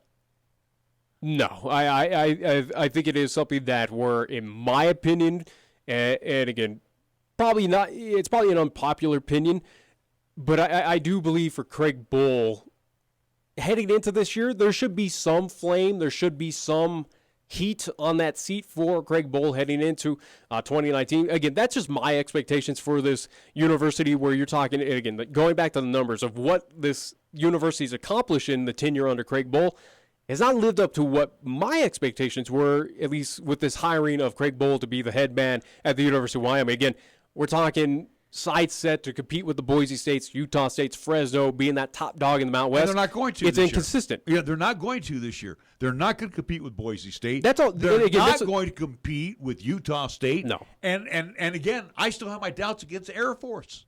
I still don't think they beat the Falcons down there. I've got 3 Colorado teams Springs. in the Mountain West, Mountain Division, that they're not ready to beat yet. That's just my opinion. And that's where at least a lot of experts as well put them at of, hey, you're right there, and then CSU and New Mexico to at least ran out the Mountain Division. And to say this, if they go 6-6 and they become bowl eligible, look who they beat. They beat Idaho. They beat Texas State. You know, you're sitting there, you're kind of raising Tulsa. Well, you know that I and don't. Tulsa, I won't. You got to go to Tulsa. Tulsa's pretty decent. He's mid-major outfit, so I don't. I won't. They've always it's not struggled like at beating Tulsa. Wofford. So, No, but the thing is, to you Cowboy fans out there, are you going to be accepting of a 6-6 record this year? to go back-to-back 6-6, where as we saw last year, it's not a guarantee to get a bowl in the Mountain West. No, they were bypassed. But my point is, I don't have them going 6 right now. As of today, I don't have them going 6-6. My point is, though, for Cowboy fans, is a 6-6 record going to make you more inclined to say, let's keep Coach around? He's giving it the old. I hope not. Try. I really hope not, because that shows that it's just a mediocre team still. You went back-to-back years of just being mediocre. But then the question is, who's out there? Who's next in line to take over the program? There's names out there. You got to fish for it. I understand it. But, again, somebody needs to bring something to the table. Hell, you could see if Dave Christensen wants a job. No. Bring it back. But my point is, you need some excitement in this Cowboy program. Now, do I hope Sean Chambers brings that excitement on the offensive side? We need that. We hope so. We need the offense to be exciting. He needs to throw the ball more than run. We also need Sean Chambers not to be running for his life like the last 3 quarterbacks have. Yeah. And that includes one Josh Allen, who's probably the best of the ad-libbers of him, Nick Smith, Vanderwall, and the last 4 quarterbacks, and now Sean Chambers. This offense that the Cowboys have installed has not been a winner. Well, and again, is that a Craig Bowl issue? Somewhat, but also, too, it lays on a Brent Vegan. Well, who is part of Craig Bowl's staff? Yeah, absolutely. And that's where changes would have to begin of, hey, if offense has had an issue and folks are not at least enthralled with it, you got to work your way up, kind of as we're talking with the Colorado Rockies of, hey, Bud Black's got to look internally of what he's got on staff. Same with Craig Bowl. If this is an issue, you got to look on staff as much as, hey, you want to be loyal and, hey, or at least thanks a lot, Brent Vegan, of what you did for me up in North Dakota State with the Bison and getting those national championships. Hey, that's on the FCS level, but you're in Division I FBS where it's a completely different. Right. It's a whole nother world. It's no longer one step down. You're one step up, and you better be stepping up to the plate. And right now, the offense, and you better thank your lucky stars that you had a Josh Allen that could ad-lib through that. If you didn't have Josh Allen, Wyoming, I think Craig Bull would not be in this position. I don't think Craig Bull would even have the job if Josh Allen was there. Think about it. They were 4-8 his first year. They were 2-10 the year that Josh Allen got hurt on like his second or third, fourth play, I can't remember. And the quarterback that they had in place was supposed to be this great veteran who spent most of the year being hurt as well. They're 2-10. This offense shined during the sophomore year of Josh Allen with all that great talent we had at wide receiver. Brian Hill, the running back. Again, a lot of things were made possible because of the athleticism of one Josh Allen. Last year we saw Tyler Vanderwall does not, and nothing against Tyler. Tyler Vanderwall has the talent. He has the tools. But he didn't have the athleticism as Josh Allen. Again, he's a freshman. He's a freshman. I understand that. And he was constantly on the run last year. That's not his fault. That's the offensive line that you need. You need to get bigger and stronger, as what CSU's trying to do. Same with Wyoming. You gotta bulk up those guys to take on the defensive ranks of Missouri, to take on Boise, Utah State, that are bigger, stronger, and faster than what you got on your offensive line. And you would hope that Wyoming is going to be that this season for one Sean Chambers. Sean Chambers adds one more. You got injuries on that offensive line as well. I understand that, but you've also got a lot of beef on there. The thing is, Sean Chambers adds a little more on the offense. He's got better legs, so to speak, than Tyler Vanderwall. Does he have the arm strength of a Tyler Vanderwall? No. Not really. But again, as I was telling a friend of mine this morning, I can't understand one of the great plays that the Cowboy uses on the offensive side. You roll to your right, and then you throw crossfield for an 8-yard out. You throw 60 yards for an 8-yard out. Yeah, across a whole lot of traffic. It's like, to be real honest, some of the offensive play, but which I've been hammered for by Bull, to me is. It's like, did you just write this on the ground? Yeah, but again, what we talked about, the offense, of how predictable it is, it's nothing that we're starting conspiracies or again. Hell, the Boo Birds let them know last year how bad it was. Even when we talked with a few others here on the show regarding Wyoming Cowboy football, they've agreed with us of saying, yes, it has been predictable the past couple of seasons of, when they're running, when they're passing, what's going to happen. Here it's a little slant out route. Here they go to the sidelines. It is extremely predictable. Imagine that us here where we're not, part of these universities, part of these teams. Imagine that if you're scouting for Missouri, for Idaho, for Texas State. You got to imagine that that's a piece of cake.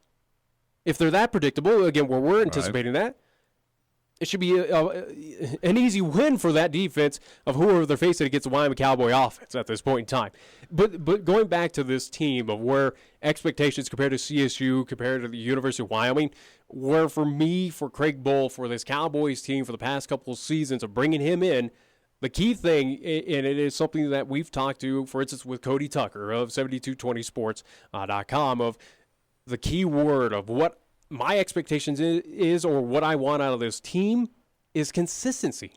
Why can't Wyoming be like Boise, being the top dog of the Mountain Division, being the top dog of the Mountain West? Why can't we? You had Josh Allen help at least put at least a good word in for the brand, for the name of the Wyoming Cowboys. He represents that at least team on a national stage and doing phenomenal things for the Buffalo Bills right now. You have that to use as an ally to bring out top-level talent to Wyoming. And I think you said something that hit the nail right on the head. If you look at Boise films as opposed to Wyoming Cowboy films, Boise's pretty exciting to watch. Wyoming, Boise's a fast-paced, high-powered offense. Wyoming was exciting when Josh Allen was ad-libbing. Yeah. When they run a regular offense with a regular quarterback, they're boring. It's a mediocre team. Defensively, last year, unfortunately for that defense, which to me still receives the high praise. Oh yeah. When they had their tongues wagging because they spent more time on the field. I don't put any the offense. Yeah, I don't put any blame on what happened last year on the defense. They were out there way too much. Then you just answered your own question though about Boise as opposed Would I rather go to Boise, Idaho than Laramie, Wyoming? I think you answered your own question. Yeah. And again, too, championships. Let's look at championships. Well, guess what? How do you get to that point then is you got to be more consistent. You got to find a way to find those diamonds in the rough like you did with Josh Allen. Hey, it paid off in at least one season. Had at least a rough go of it for his senior. Again, dealing with at least some injury during that senior year. But you need to find that consistency. The keyword consistency to get to that point. You can't go 8-6, 8-5, and then go 6-6. Look at Boise State where they were coming through the ranks of the WAC, building up that program to eventually where it was kind of prestigious. Of hey, they got to Fiesta Bowls, they were competing against Power 5 and getting it done in the WAC. Then moving over to the Mountain West and still continuing to do that. Here they are today. They're probably not as talented as those at least former Boise State teams that were making it to the Fiesta Bowl and flirting with national championships, but they're still consistent in the Mountain West Conference of yes, they're the standard. Everyone else is behind the Boise State Broncs. They had to start somewhere. Boise is not like Alabama. It's not like USC has had this prestigious program for years in Division I football. They had to build someone because of reputation. Yeah. Well, now they grow. They continue. They reload. They reload because of reputation. Yeah.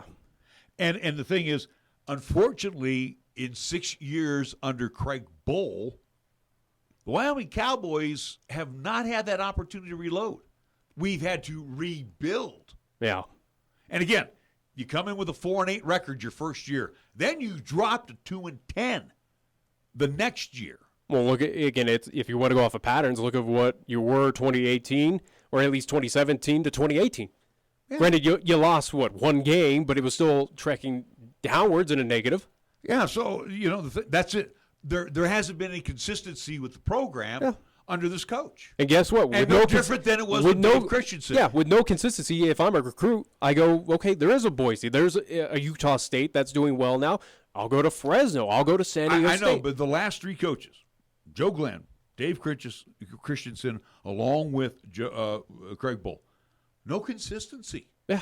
I mean, it's like I got the numbers to prove it. I know we go good one year, we're bad the next, or we trend downward. And again, it's like, again, using Boise State as an example. Even Utah State, we can use them. We're starting to see them trend upward. Mm-hmm. But we look at Boise State, basically it's just a reload every year. Yeah, they may scooch down a game, they may gain a game. But the point is, they're right there. Up, down. We're peaks and valleys. There is no consistency. Whoever you bring in has not been able to deliver the goods. No, without a doubt. And I don't foresee it in 2019, unfortunately. Yeah, if you out there are hoping for a bowl, fingers crossed. You got a lot of teams ahead of you that are going to be. Fingers crossed that you'll go 6-6 this year. I don't see it. But there's no guarantee even with that 6-6 because you're in the back of a long waiting list for a very small opportunity for bowls for the Mountain West behind Boise 1, Utah State number 2, Air Force as a possible 3 out of the Mountain Division. You look on, at least for the West side, Fresno, San Diego State. Hawaii now is a possibility, again, what they did against Arizona. And maybe Nevada. Yeah, and Nevada. Maybe the Wolfpack. Yeah, Nevada as well. That's 7 teams that I can count right now in the Mountain West Division, or at least Mountain West Conference. And then you add Wyoming as number 8 if they sit 6-6. And right there are 3 teams, Boise, Utah State, along with Air Force, we face.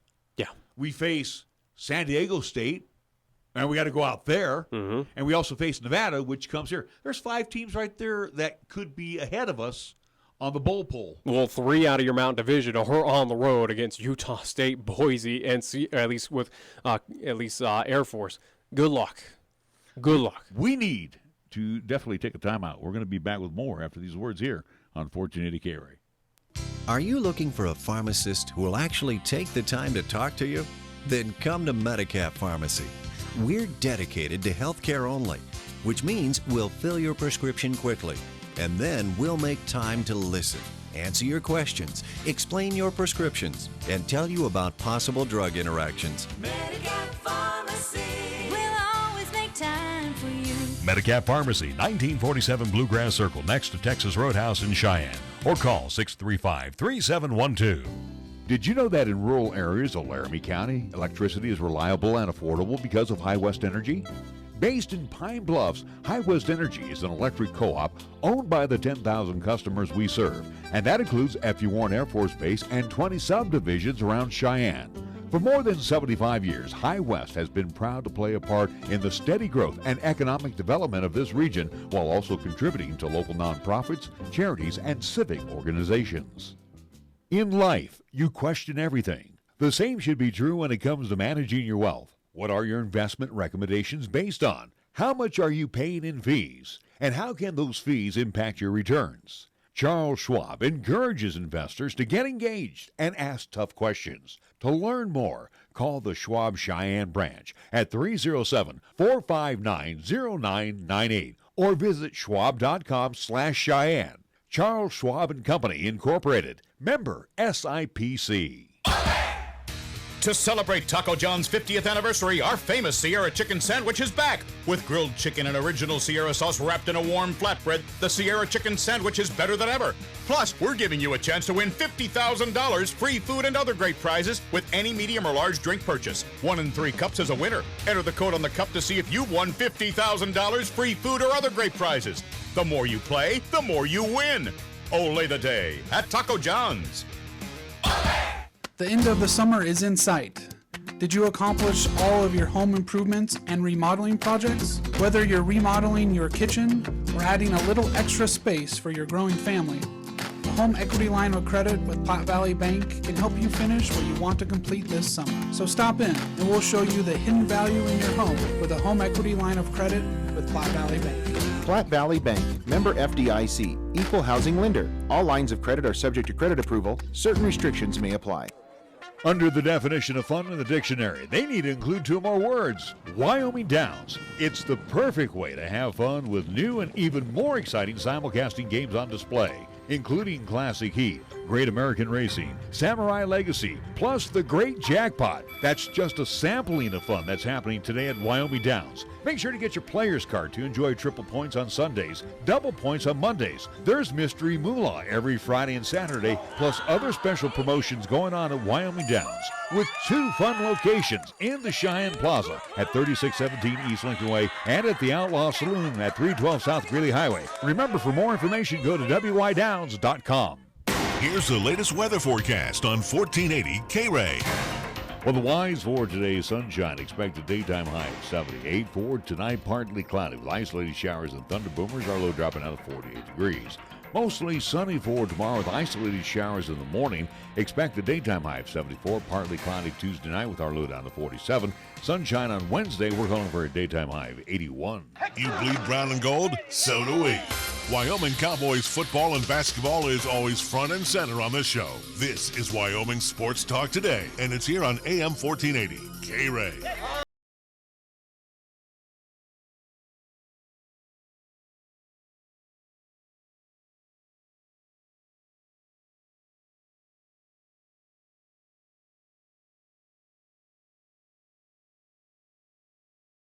Welcome back to Wyoming Sports Talk Today. Monday that is flying by. Bottom of the 9th inning at Coors Field right now. Braves and the Rocks are tied 1-1. Cares on that one because again the Rockies are well out of it. Every team in the NOS except for the Dodgers are out of the playoffs. Well, the Braves are leading the East right now, and just want to make sure that if you're a Braves fan, they are tied with the Rockies. What, the 2 of you out here in this? All right, let's see what else is going on here, Mr. Negativity. I'm saying we're now getting into football. It off. All right, let's go to the pros real quick. We can talk LCCC again. We'll talk tomorrow with LCCC. Well, let's talk here real quick. If you watched the Broncos and the Rams yesterday, you probably died of complete boredom. Oh my gosh! It's preseason. I mean, yeah, but and again, you didn't. I read it? You didn't see any of the big names. You didn't see Goff for the Rams. You didn't see. Why would you?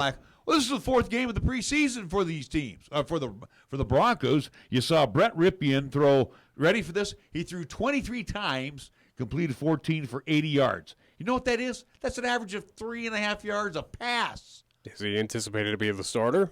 I mean, how bad was that? And then Hogan was 8 of 12 for 69 yards. I mean, this and they ran for a whole 73 yards. They had 213 yards of It total does not offense. mean anything. It really does not.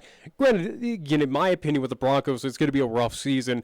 It is, as I broke it down, probably a 4 or 5 win season for the Denver Broncos. It's going to be a rough go of it for 2019. But again, preseason, whether it is the Rams, whether it is the 49ers, Kansas City, the Oakland Raiders, you can't read into a whole I know, lot but you got especially you gotta Rams, Broncos, where really- you didn't have starters out You there. got a good insight when you play a good team, how the Broncos offense is going to not show up. It's The Broncos are going to be just as you wanna boring talk- as probably the Cowboys. You want to talk about predictability? I mean, this was awful. And then yesterday as well, and there was grumblings about it made by him, and then he made it official over the weekend. Andrew Luck decided to hang him up, and respectively so. You know, and I have no issue you, again. You feel bad for Andrew Luck, a Stanford grad. We're talking about a guy that had such a promising career. I don't want to say he was the heir apparent to one Peyton Manning. Well, Colts fans believe that he was, and the reaction afterwards were kind of apparent. We'll talk about that, but I mean, he was on that pedestal again. He was number 1 overall drafted by the Colts and to he be delivered. that replacement. He delivered before injury started taking its toll. Matter of fact, as he sat down with this press conference talking about the retirement, basically he said he's got this ankle injury that just won't heal. And Which is crazy again. We're looking 2018 for Andrew Luck, comeback player of the year. What he did with the Colts, they had a promising out there in the AFC South where we were kind of getting into our predictions about it. And I do believe, looking back to the at least AP or at least USA Today predictions about a month ago, they had them pretty high, if not winning the AFC South. Again, expectations were pretty high for this Colts team to do something special again here in 2019. Probably not go too far, but it was a playoff-bound team, a possible division winner, and that was about it. But still trending northwards for the Indianapolis Colts. This, again, with Andrew Luck basically calling it a career, it hurt that franchise pretty big, at least over the weekend. Right, and again, Andrew Luck looking at more of what his life's going to be like after football. And I respect that. He wants to at least enjoy his life after football. Yeah, he wants to have a life where, The interesting part was, and really, you look at Jim Irsay, and not like his dad, Bob Irsay, but you look at Jim Irsay and the Colts, gave him bonus money. Again, that was monies up front, where there was talk saying, well, they're going to demand this back, and I guess the Irsay family, Jim Irsay, basically said, no, we're not going to ask for it back. It's like 24 point whatever million. I think it ended up being like 12. It was a signing bonus, and they basically said I thought it was 24 that the Colts said, yeah, we'll still continue to pay with. It was just kind of like, the salary and then on top of that. But again, I think it amounted to that in total, that the Colts are not going to request back from Andrew Luck. Instead, they're going to say, happy retirement, so to speak, for one Andrew Luck, but guy who's about to be, or if not, I think 29. Well, the thing is, too, and I thought this was a smart move on behalf of Irsay, because with that giving, going ahead and letting Luck continue to keep that money, they want Luck to be still a part of this franchise. And again, he could come back as a coach. We'll see. And again, too, this is a guy in his press conference that said, hey, I'm stepping away from football because at this point in time, football is no longer fun for me. Right. But also, too, so he's got to build himself back into that but you also route. never say never. No, without a doubt. So but I'm just saying, will it be here a couple weeks from now? Hey, he's now, QB's coach for the Indianapolis Colts. No, it's not going to happen. This is a guy who's going to basically get back into his, a positive mentality, get away from football for a while, focus on his family, have fun for himself. Again, rehab as well, kind of at least get 100% once again, and then maybe football, in whatever reason, could happen again, whether it's an analyst, whether it's being a part of, maybe the radio crew, maybe TV presentation, coaching staff against Indianapolis. There's multitude opportunities for a Stanford grad, a guy who was number 1 overall, at least a draft pick in the NFL. he's got opportunities. But when will that happen? It's not a question of if, but I think it's a question of when will that happen. It probably won't be for a while. And again, too, for, playing football for most of your life, and again, you look at the likes of Jim Brown, you look at Barry Sanders, who both of them left at the top of their game. Andrew Luck left after last season, returning to being one of the premier quarterbacks of the National Football League. But again, do I foresee him doing a Brett Favre retiring, then wanting to come back? No, I don't see it. I think Andrew Luck stepping away from the game, he will step away. But again, I think the Colts would love to have his knowledge, his expertise back in their front office. I wouldn't doubt that's probably on the field. I would not doubt that was probably in talks of at least that announcement. Again, with ownership of trying to figure out what is his next step, I would not doubt that has been at least kind of tossed around for one Andrew Luck of a possibility. But when it will happen, probably not as soon as you think it will. Give it some time. Give the guy some time to breathe away from football, focus on whatever he wants to, get back in that positive mentality, at least positive life for football that he lost apparently, and just let him recover in his terms and his time, so to speak. But regarding this, at least, announcement that kind of shook the NFL in its core, again, players showing their sentiments, other owners showing their at least sympathies. It was just at least a heartfelt kind of weekend to rally around Andrew Luck and saying, hey, thanks for what you did and good luck outside of football. The interesting thing, or at least it's not surprising at this point in time, you do have that, unfortunately, here in today's society, but it was interesting of seeing Andrew Luck leaving the facilities after he made that announcement, made it public, that you had Colts fans, and not saying all of them are in this situation or it's a overwhelming majority, but you did have a few that happened to boo Andrew Luck on his way out after he announced that he was retiring.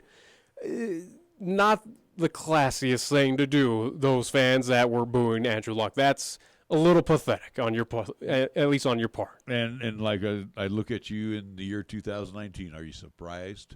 No, that's why I'm saying it was not surprising that this did happen. If I could, again, trying to understand or at least be in that Colts fans' shoes that were booing Andrew Luck, it was probably a rationale kind of just thing to do of, hey, we had high hopes. You were supposed to lead it was almost a selfishness kind of act of, hey, you were supposed to lead my team. We were supposed to do special things, make it to the playoffs, win a division. Now you're leaving me? And now fans and pundits that are out there saying that, hey, Andrew Luck, stick it out, or at least come back and try it again this season. Don't just walk off, or basically kind of forcing his hand of, you need to come back. Just stop playing games and just come back. That's also too a little ridiculous. Yeah, not a game, folks. Your health is the most important thing, and again, I can't even fathom. And you even think back to Peyton Manning when he went through with the neck injury, and again, he wasn't supposed to come back and play football. You look at the severe shoulder injury that Andrew Luck suffered, where it kept him out the whole season, and then you look at even this ankle injury that is not. Again, he's not 100%. He says it's not getting any better. The guy says, I don't need this anymore. And again, who's a better, at least, indicator of that? It's his body. It's him. It's his body. He knows how he feels. Yeah, and if he doesn't have that intestinal fortitude to go after it anymore, then let him walk away. Let him ride off into the sunset. Power to him. And again, he wants to be a healthy young man, and he wants to, be a healthy father and family man, and I don't blame him. Let him do his thing. And again, the Colts, I think, and I actually salute Jim Irsay, where he left the door open for one Andrew Luck somehow, some way, some capacity to be a part of the Colts family. We'll be back after this timeout right here on 1480 KRAE. The team at Chick-fil-A, Windmill and Delrange, directly across from Powers Field and Menards, are proud sponsors of the student-athletes for the 2019-2020 school year for high school and LCCC. Not only do they support the athletes, but they are ready for your next cater-out event, meeting, or gathering. A special thank you to Chick-fil-A and all they do for 1480 KRAE and our sister station KYOI-FM during the year. For more information, call Chick-fil-A at 638-4444. For almost 60 years, 1480 KRAE has been Cheyenne's home for good times and great oldies. Add to that live play-by-play sports featuring high school football and basketball, along with LCCC men's and women's basketball. Now combo that with KYOI-FM and you have Cheyenne and the area's only locally owned AM and FM radio stations. But we don't stop there. We also have 2 FM translators which serve the area with programming from both KRAE and KYOI, and that equals a lot of bang for your advertising dollar. Radio yesterday and now today, along with our websites, web streams, and digital ventures, makes us your one-stop shop. For more information, please call Larry Proetti at 307-637-0301. We'll work hard for your business, and we'll work just as hard to keep it. I'm AJ Miller for Kia of Cheyenne, and you need to see the new 2019 Kia Sportage today. The 2019 Kia Sportage offers numerous options and advanced driving features that help you know who is around you and how best to stay in control. Kia Sportage offers many standard features for the money. Some of the competition does not. Come into Kia of Cheyenne, call 775-0123 or go to kiaofcheyenne.com and we'll make it easy. When you say Mondello Pizzeria, think authentic Italian. When you say Mondello Pizzeria, think made fresh from scratch. When you say Mondello Pizzeria, think great pizza, delicious Philly cheesesteak, superb hot and cold Italian sandwiches, meatballs, sausage, and special subs, calzones, crisp salads, and great service. When you say Mondello's Pizzeria, think unmatched Italian taste. Mondello's Pizzeria, 1507 Stillwater Avenue, your only true Italian stop for lunch or dinner. We are the key to your cleaning success. The Key People that provides affordable office and professional cleaning services for over 40 years with exceptional customer care. All of our contractors have background checks and are licensed and bonded. We guarantee you a safe and secure service that is tailored to your individual and business needs. The Key People do not impose year-long contracts, and all quotes are free, confidential, and personalized. Call the Key People at 1-800-468-8283.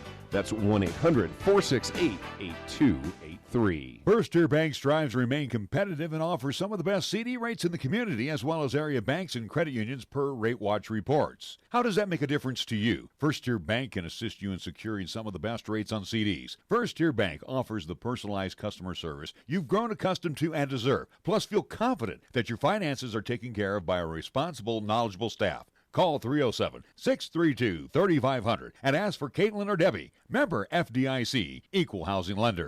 Here's the latest weather forecast on 1480 KRAE. Well, the wise for today, sunshine. Expected daytime high of 78. For tonight, partly cloudy with isolated showers and thunder boomers. Our low dropping out of 48 degrees. Mostly sunny for tomorrow with isolated showers in the morning. Expect a daytime high of 74. Partly cloudy Tuesday night with our low down to 47. Sunshine on Wednesday. We're calling for a daytime high of 81. Fat, lazy, and stupid is no way to conduct a sports talk radio show. We've thrown down the gauntlet, upped the stakes, and made it clear that when it comes to sports talk radio in Cheyenne, there's a new player in town. This is Wyoming Sports Talk Today, and it's only here on AM 1480 KRAE.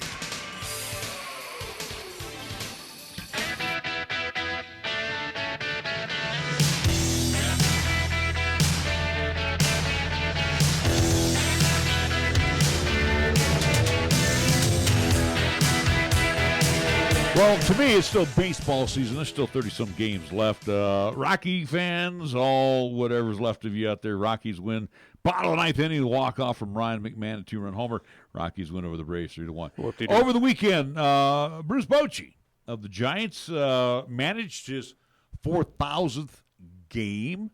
So congratulations to Bochy. Which led to a Giants win, which led them to at least finally hold up the bridge, or at least the trophy that is awarded between them. The thing is, too, and I liked earlier in the summer, the Giants recognized the 1989 World Series team that lost to the 1989 World Series, lost to the 1989 Oakland A's in the World Series. The A's yesterday welcomed their 1989 team back to the Coliseum. No surprise, yeah. But anyway, Bochy, 4,000 games managing. Think about that. 162 games in a season. 20 years right there is about 3,200 games. You know, you tack on another 8, so about 25 years. Well, he joined on the Giants, and again, he was a Padres manager. Joined with the Giants, 2007, 2008, after at least, again, dealing with at least Dusty Baker, also too afterwards with Felipe Alou. So again, he's had quite some time with this Giants franchise, again, also too with the Padres. So it's 4,000 games. Guy's an automatic Hall of Famer, I think, without a doubt. Again, also too submitting with the three championships. 3 World Series doesn't hurt. And I think he took the Padres, if I'm not mistaken, to a World Series as well, in which they got beat. But the thing is, though, I mean, that is a lot of baseball. I mean, think about it. You know, again, 162 games. That's why he's calling it a career at this point in time. 4,000 games as he was honored yesterday. Now, the one last thing I leave you with, if you saw it or not over the weekend, Major League Baseball did their nicknames on the back of it was a players' weekend. But those uniforms, they sucked. Yeah, they were absolutely. You saw teams like the Dodgers where they came out and said, "Hey, we don't want to wear these anymore. Can we just option to wear our own uniforms?" MLB declined that at least option. But yeah, again, the all whites, the all blacks, stupid. It was dumb. You know, for Mother's Day, they bring out the pink bat, which is fine, or the pink. Father's Day is the blue. Memorial Day, they had the camo look. 4th of July is patriotic stars and stripes. Yeah, but again, Father's Day is the blue. This sucked. I'm sorry, Major League Baseball, you laid an egg on that one. In concept, it was awful. Again, in concept with the Players' Weekend, it's a nice thing. They've had interesting uniforms in the past, like they did for at least last season. This year, though, again, the all whites, the all blacks, it was terrible. It was one of the worst decisions by Major League Baseball. You burn those jerseys and try anew. Yeah, you definitely. If you want to keep those things, hey, power to you. But try auctioning those things off. I doubt anyone. They especially with St. Louis. You looked at that yesterday. I mean, that all white just did not cut it with St. Louis, and then of course the Rockies were in the all black. And if I'm not mistaken, the Rockies could pull it off because again, with the sleeveless jerseys that they had, or at least I think they still don against the black. But at least they still have some lettering across, some color. It all had lettering, but it was just black on black. I mean, it was just stupid. Yeah, it was not good. Stupid color coordination. Again, the concept of the Players' Weekend is good. At least having those players have that freedom to customize, be unique, do whatever for their names on the back of the jerseys. But again, the jerseys themselves created by MLB. Terrible. Yeah. Just bad. Just a terrible concept. All right, we got to wrap things up here. And again, Sarah Trask, our winner of our Cowboy tickets for Missouri, coming up on late Saturday afternoon. Again, we'll give away tomorrow and Wednesday. So, again, don't fret if you didn't win today. You'll still have 2 more opportunities. If I'm not mistaken, we got a couple special guests joining us for tomorrow's program, so do join us. They'll be in the 3 o'clock hour. Tomorrow, we'll at least talk about over the weekend with head coach Vince Gibson. I do believe a player as well, too, for LCCC men's soccer. We'll talk about that. At least top 10 upset here in town. Again, a huge win for at least the Golden Eagles against Snow College. So we'll talk about that with him. And then also, too, in the 4 o'clock hour coming up tomorrow, finally, the big fish reeled them in. We will have at least the representatives of Parks and Rec here in the city of Cheyenne. That being one, at least Jason Sanchez, and also 2, Director Teresa Moore will be in studio with us. Chance to talk about the ice, talk about a ballpark. We got a lot. We got a lot. And maybe if you have some questions too, feel free to join us. All right, coming up this evening from 8 until 10, it's our Golden Age of Radio Theater. We'll have Sherlock Holmes ×2 again.